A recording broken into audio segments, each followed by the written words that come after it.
Ctené svadobné zhromaždenie, milí mladomanželia.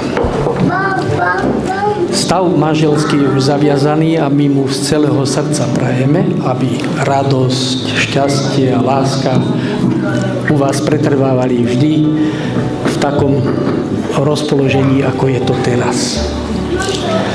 Ale my všetci vieme, že život je zmena. V živote prichádzajú aj také chmúrne chvíle.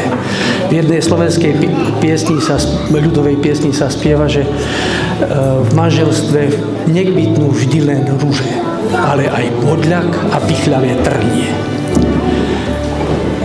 My vám z úprimného srdca všetci želáme, aby naozaj tá láska u vás prekvitala a tých chmúrnych dní ste mali v živote čo najmenej. A ak prídu, aby ste nabrali dostatok odvahy a lásky k tomu, aby ste tie chmúrne dni prekonali v spoločnom objatí.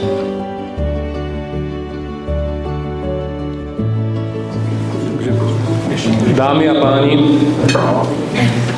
milí svadebčani, dovolte mi, aby som se vám řekl pár slov k tomu dnešnímu dni jako otec ženicha.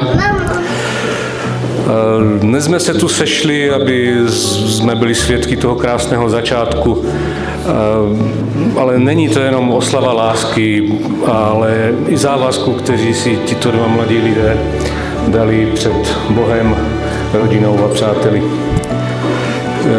Katko a Michale, dnes jste se rozhodli spojit svoje životy,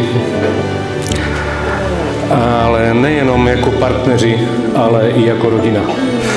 Protože už nejste jenom vy dva. Už je tu taky malý Oskar, ten úžasný chlapec. A je to člověk, který vám přinesl do života nový rozměr a je to krásný důkaz vaší lásky. Je důležité, aby jste v tom svém manželství pochopili, že je důležitá úcta a porozumění. Je to základní kámen každého vztahu, nejenom manželů, ale i známých, i rodičí s dětmi. A bez toho to nejde. A i naše mamina nám může potvrdit, že přijdou všelaké chvíle a bez úcty a porozumění to nezvládnete. Ale vy už to umíte.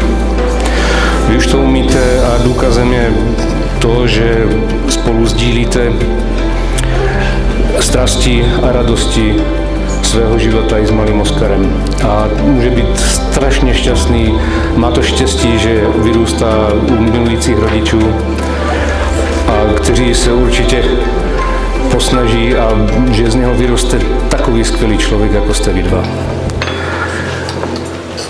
No, já to nebudu natahovat, nebo nejenom naší mamině se stisnou slzy do očí. A vrátím slovo starejším.